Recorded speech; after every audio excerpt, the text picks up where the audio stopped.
The Blackwood Range had always carried an air of mystery.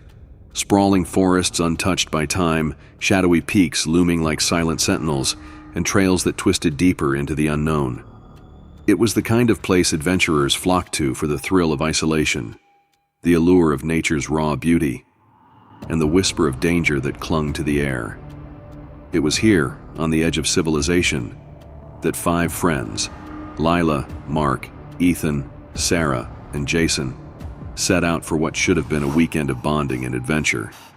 They were seasoned hikers, confident and carefree. The forest, they thought, held no surprises they couldn't handle. But some places are not meant to be conquered.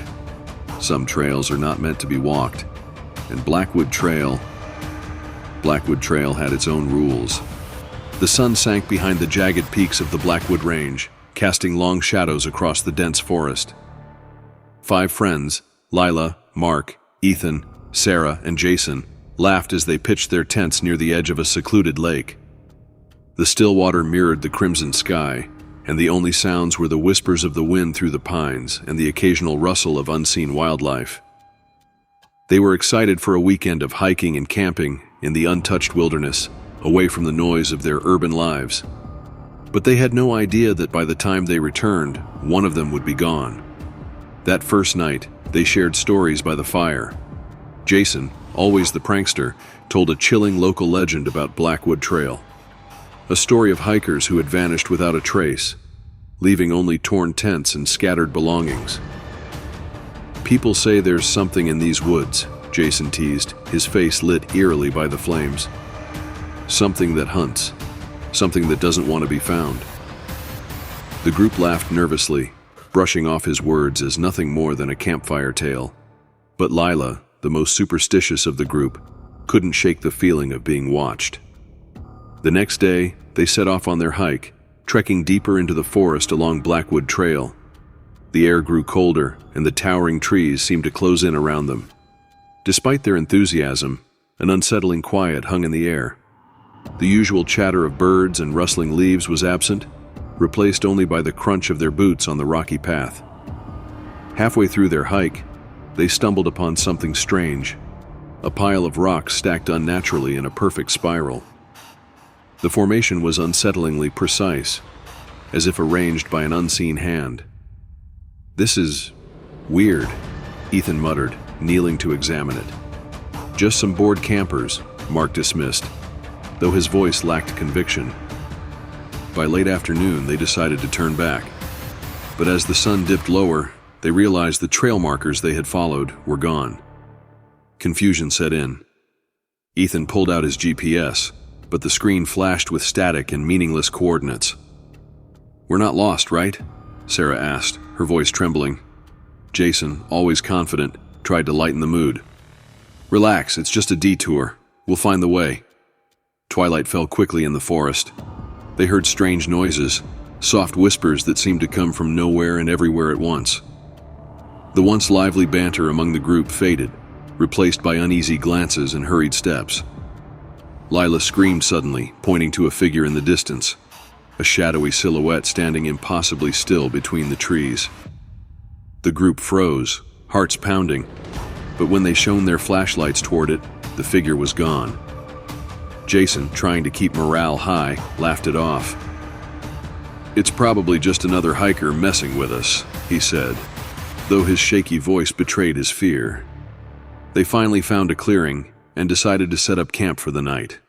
But unease grew as strange occurrences mounted. Lila swore she heard footsteps circling the tents.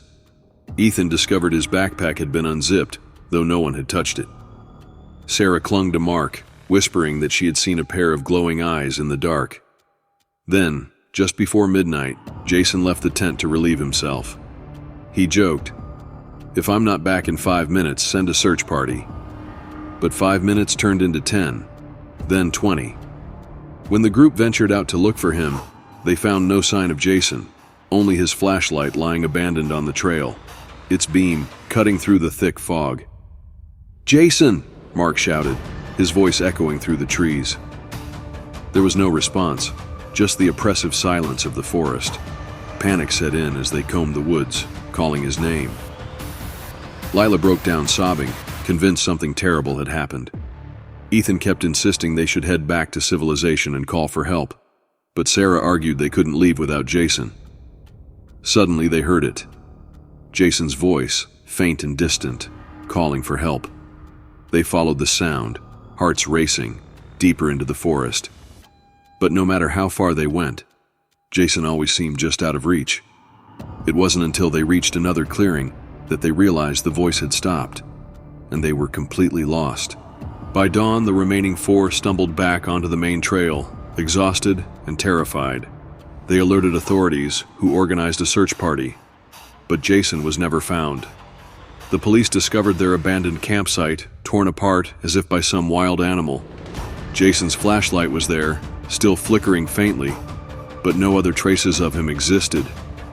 Not all who venture into the wild return. Sometimes the forest keeps what it takes. So if you ever find yourself on Blackwood Trail, remember, not every voice you hear wants to be found. Days turned into weeks, and the case went cold. Lila refused to speak about what happened, while Ethan moved away, trying to forget. Sarah and Mark broke up, haunted by guilt and unanswered questions. But late at night, when the wind howls through the trees, they all hear it, the faint, chilling sound of Jason's voice calling for help. The official report classified Jason's disappearance as a tragic accident. Lost in the wilderness, they said, a victim of disorientation or the elements. But the four who made it out knew better. They had felt it, the weight of eyes that shouldn't have been there, the whispers that chased them through the trees, the unnatural stillness that seemed to swallow every sound.